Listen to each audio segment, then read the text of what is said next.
Assalamualaikum warahmatullahi wabarakatuh. Perkenalkan, nama saya Sukma Raswindar Pratiwi dengan nomor NIM 200311613758, nomor absen 36 dari offering C08. Di sini saya akan mempresentasikan laporan hasil observasi saya tentang permasalahan pendidikan di Indonesia, khususnya di Kota Blitar. Latar belakang. Pendidikan adalah pembelajaran, pengetahuan, keterampilan, dan kebiasaan sekelompok orang yang diturunkan dari suatu generasi ke generasi berikutnya melalui pengajaran, pelatihan, atau penelitian. Tanpa adanya pendidikan, negara kita tidak bisa maju. Namun, sampai saat ini masih terdapat beberapa permasalahan pendidikan di Indonesia. Di antaranya adalah kurangnya ketersediaan dana pendidikan di daerah pedalaman, permasalahan ekonomi, dan juga kurangnya ketersediaan fasilitas pendidikan. Tujuan penulisan. Yang pertama adalah untuk mengetahui bagaimana sistem pendidikan yang berjalan di Lembaga Pendidikan Kota Blitar. Yang kedua adalah untuk mengetahui bagaimana pelaksanaan pendidikan karakter di Lembaga Pendidikan Kota Blitar. Yang ketiga adalah untuk mengetahui bagaimana penerapan pendidikan multikultural di Kota Blitar. Yang keempat adalah untuk mengetahui permasalahan dalam penerapan di Lembaga Pendidikan Kota Blitar. Pembahasan yang pertama yaitu sistem pembelajaran yang berlaku di Lembaga Pendidikan Kota Blitar. Sistem pembelajaran yang berlaku di Lembaga Pendidikan Kota Blitar adalah dengan menggunakan kurikulum 2013. Namun, saat ini pembelajaran dilakukan secara daring.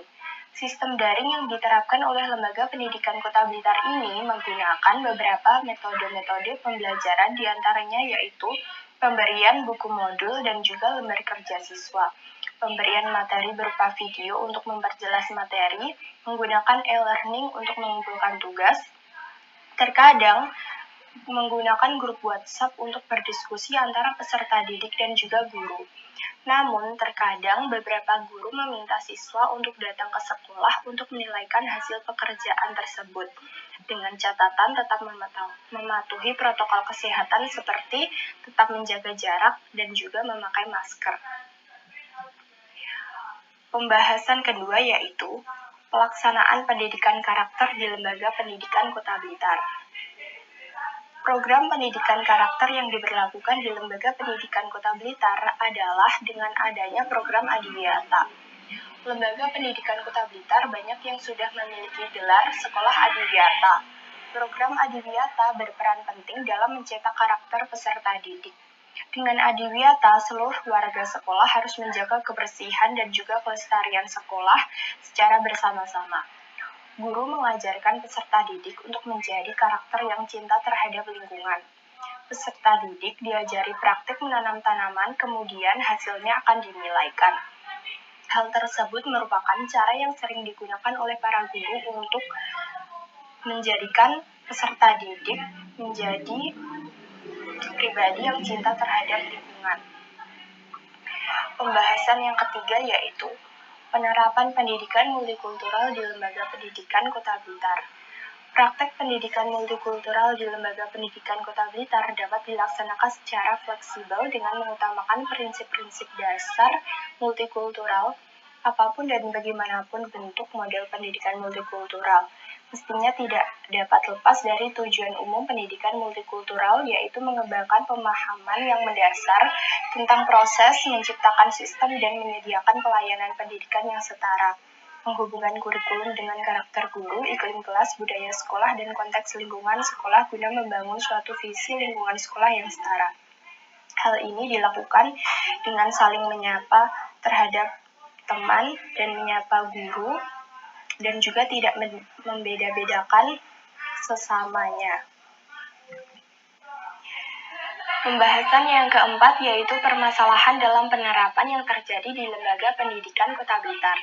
Permasalahan dalam penerapan sistem-sistem yang terjadi di Lembaga Kota Blitar untuk saat ini adalah dengan adanya wabah COVID-19 yang menyerang seluruh dunia termasuk Indonesia, yang menyebabkan sistem pembelajaran dilakukan secara daring atau tanpa dilakukannya tatap muka. Pembelajaran yang dilakukan di rumah secara daring memungkinkan banyaknya permasalahan yang terjadi.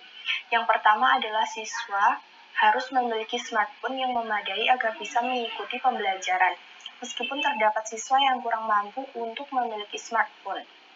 Namun, siswa dituntut untuk memiliki smartphone karena pembelajaran dilakukan secara daring. Kedua adalah siswa harus memiliki kuota internet. Namun, untuk saat ini pemerintah sudah memberikan bantuan kuota pendidikan untuk siswa dan juga mahasiswa yang ada di Kota Blitar ini.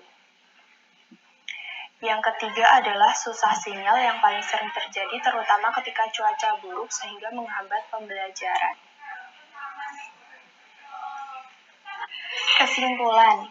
Yang pertama adalah pendidikan di Indonesia masih mendapati beberapa permasalahan, diantaranya adalah kurangnya ketersediaan dana pendidikan, kurangnya fasilitas yang memadai, ketidaksesuaian dengan program-program yang telah dirancang.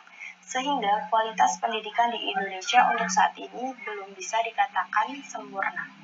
Yang kedua, untuk saat ini sistem pendidikan di Indonesia menggunakan sistem daring dikarenakan sedang terjadi mewabahnya virus COVID-19 sehingga sebagian besar sekolah menerapkan sistem daring dalam proses pembelajarannya. Yang ketiga adalah untuk mendapatkan pendidikan yang baik perlu adanya penerapan pendidikan karakter agar peserta didik memiliki karakter yang baik sejak dini. Dengan begitu, kelak ketika mereka menjadi penerus bangsa Indonesia, maka mereka menjadi pribadi yang baik. Sekian presentasi dari saya. Apabila ada kesalahan, mohon maaf. Wassalamualaikum warahmatullahi wabarakatuh.